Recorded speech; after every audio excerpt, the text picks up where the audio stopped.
Criminal Justice, Mainstream and Cross Currents, Chapter 16, Present and Emerging Trends and the Future of the Criminal Justice System. This is a narrated version of this chapter PowerPoint. War and Peace in the Criminal Justice System. The Bill of Rights, along with a long history of court cases interpreting the meanings of framers of the Constitution, have greatly limited what the criminal justice system can and cannot do in pursuit of lawbreakers. The war on crime and drugs. War is easy to understand and easy to promote as a crime-fighting policy. The Constitution has provisions to protect citizens from an overzealous criminal justice system. Are drugs and crime so harmful that Americans must give up legal and civil rights to allow the police greater flexibility in performing their duties? The war on terrorism. Under normal circumstances, the goals and targets of the military and the police do not intersect. The war on terrorism has changed this. Terrorism is causing law enforcement and the criminal justice system to sustain some fundamental changes and alliances. Figure 16.1, taken from your textbook, shows the basic structure of terrorist organizations. Differences between the war on terrorism and other social problems include the war on terrorism has a clear and identifiable outside enemy. The war on terrorism is political rather than social. The war on terrorism uses military weapons. An outside terrorist enemy does not enjoy U.S. legal protections, and terrorists firmly believe their cause is just. The effects of September 11th include airport security, passengers' response, and rights of aliens. Several federal agencies have been reorganized into the Department of Homeland Security in response to September 11th. The USA Patriot Act gives the government greater latitude over a broad range of concerns that specify the rights of citizens, aliens, and government agents. The Department of Homeland Security was created, and the privacy issues include judicial reviews and secret searches. Figure 16.2 out of your textbook shows the organizations of the U.S. Department of Homeland Security as of April 1st, 2012. The Department of Homeland Security is meant to ensure that government agencies were aligned to combat terrorism. The FBI and CIA remain independent. The agencies that were brought into the Department of Homeland Security came from many different organizational cultures tasked with a wide range of activities only tangentially related to terrorism. How terrorism is changing the criminal justice system. Unfunded mandates. Local governments have had to develop contingency plans and need money to fund these new duties.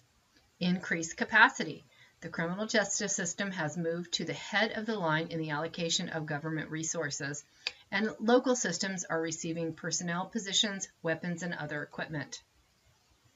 Peacemaking criminology and restorative justice includes issues related to religious and humanist tradition, feminist tradition, critical traditions, the peacemaking pyramid, and restorative justice.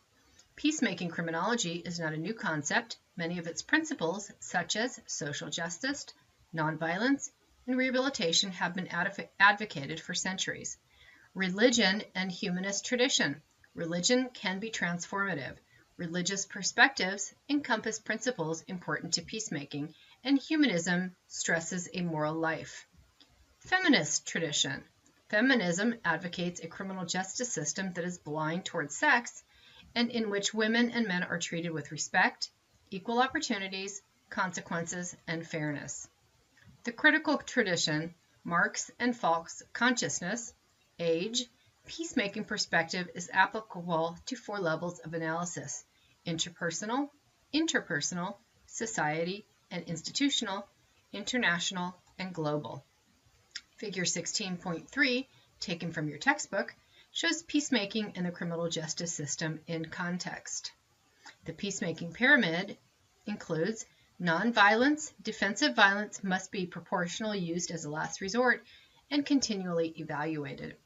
It also addresses social justice, a system that merely reinforces the power wielded by those who enact and enforce the laws, does not serve the best interest of all citizens. 16.4, taken from your textbook, illustrates the peacemaking model. The peacemaking pyramid has inclusion, requires the cooperation, counsel, and commitment of all affected parties, and correct means. A good solution to the problem of crime can only be attained by process that embody peacemaking principles. Discernible criteria. Everyone involved should understand the rules and procedures employed by the criminal justice system. Categorical imperative. Act only according to the maxim whereby you can at the same time will that it should become a universal law. Restorative justice, a way to apply peacemaking criminology to the criminal justice system and to the community. The criminal justice system is but a small part of society's response to crime. Restorative justice practices should involve the community. Establish programs that respond to some of the underlying conditions that contribute to crime. Programs can include victim-offender reconciliation programs, family group conferencing, and victim offender panels. Questions you might ask yourself after reading this chapter include: list some differences between the war on terrorism and other social problems. What does the USA Patriot Act do? And what are some of the traditions of the peacemaking criminology? This ends this narrated version of this chapter PowerPoint.